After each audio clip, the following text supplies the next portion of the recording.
Hello বন্ধুরা, welcome back to our channel. আশা করি তোমরা সবাই ভালো আছো, আমরাও খুব ভালো আছি। আরও একটা নতুন ভিডিও নিয়ে তোমাদের সামনে হাজির হলাম। দেখো, এগুলো তো বুঝতেই পারছো, হ্যাঁ আলু, এগুলো হচ্ছে নতুন আলু। তো নতুন আলু দিয়ে আলুর দম তো ভালোই লাগে। তো আমি কিভাবে বানাই সেটাই তোমাদের সাথে শেয়ার করব।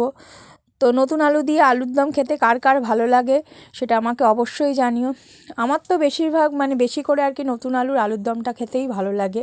তোমাদের কার কার কী ভালো লাগে জানি না, তবে আমাদের আর কি আমার বাপের বাড়িতে যতদিন পুরানো আলু বাজারে পাওয়া যায় পুরানো আলুই নেয়, তারপরে নতুন আলু নেয়। কারণ যেহেতু নতুন আলুর টেস্ট থাকে না, তাই নতুন আলু নিতে চায় না। তো এই আলুর দম করা হবে বলেই নতুন আলু নেওয়া হয়েছে। তো দেখো, আলুগুলোকে প্রথমে সেদ্ধ করে নিলাম। গোটা গোটাই আলু রয়েছে, বেশ ছোটো ছোটো আলু। এই আলুগুলোর আলুর দম খেতে ভালো লাগে। কার কার এই আলুর দম খেতে ভালো লাগে অবশ্যই আমাকে কমেন্টে জানিও। তো এইদিকে আলুগুলো সেদ্ধ করে নিয়েছি। আটটা 10টার মতো সিটি দিয়ে আলুগুলোকে পুরো সেদ্ধ করে নিয়েছি। দেখো, খোসা ছাড়িয়ে নিয়েছি। এরকম এই সাইজের আলুগুলোর আলুর দম খেতেই খুব ভালো লাগে। গোটা গোটা আলু হবে, বেশ সুন্দর লাগে। এদিকে দেখো, পেঁয়াজ টমেটো কেটে নিয়েছে। এখানে হচ্ছে তোমার দুটোর মতো পেঁয়াজ কাটা আছে, বড় দুটো সাইজের পেঁয়াজ। আর এখানে একটা বড় সাইজের টমেটো কাটা আছে।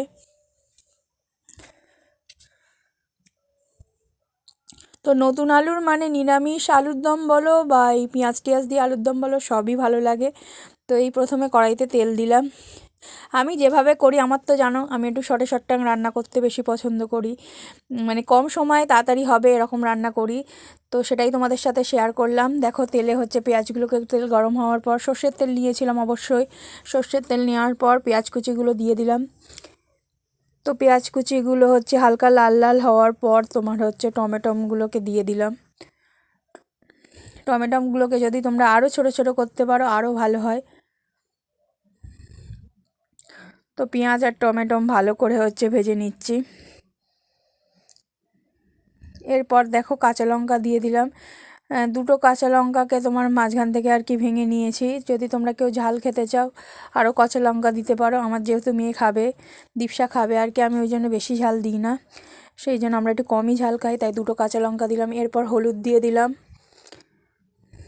এরপর জিরে গুঁড়ো দিলাম। এগুলো ওই হাফ টেবিল চামচের মতো দেবে।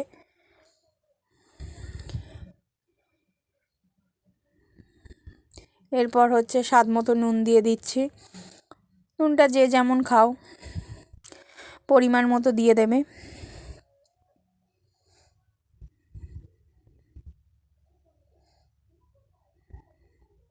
তো এরপর ভালো করে একটু নাড়িয়ে নেবো সবগুলো আর কি, মশলাগুলো যাতে ওই পেঁয়াজ আর টমেটোর সাথে মিশে যায়। তো সেই জন্য একটু ভালো করে নাড়িয়ে নিচ্ছি, কষে নিচ্ছি আর কি, যেটা বললে হয়। তো ভালো করে একটু কষে নিলাম। এরপর দেখো, কালার আসার জন্য কাশ্মীরি লঙ্কার গুঁড়ো দিয়ে দিচ্ছি। আর যদি তোমরা কেউ না চাও কাশ্মীরি লঙ্কার গুঁড়ো নাও দিতে পারো, যেহেতু কাশ্মীরি লঙ্কার গুঁড়ো দিলে কালারটা সুন্দর আসে, সেই জন্য আমি একটু কাশ্মীরি লঙ্কার গুঁড়ো দিলাম। আমি সেই এমনি আলুর দম করলে কাশ্মীরি লঙ্কার গুঁড়ো দিই না। এটা যেহেতু নতুন আলুর দম, শীতের মরশুমের প্রথম বানাচ্ছি আমি, এর আগে নতুন আলু দিয়ে আলুর দম বানাইনি। তো সেই জন্য একটু কাশ্মীরি লঙ্কার গুঁড়ো দিয়ে দিলাম। এরপর দেখো, টমেটোর সস দিয়ে দিচ্ছি। আমি একটা টমেটো দিয়েছি, যদি কেউ দুটো টমেটো দাও তাহলে টমেটোর সস না দিলেও হবে। আমাদের যেহেতু মিষ্টি খেতে কোনো খুব একটা প্রবলেম নেই, তাই একটু টমেটোর সস দিয়ে দিলাম। ভালো করে কষে নিলাম। দেখো, কালারটা কি সুন্দর এসছে। তো কাশ্মীরি লঙ্কার গুঁড়ো দিলে এই কালারটা খুব সুন্দর আসে। এরপর একটু ভালো করে হচ্ছে কষিয়ে নিচ্ছি। দেখো, তেল বের হবে।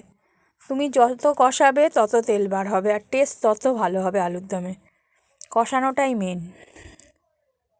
এরপর দেখো, সেদ্ধ করা আলুগুলোকে হচ্ছে এই গ্রেভির মধ্যে দিয়ে দিচ্ছি।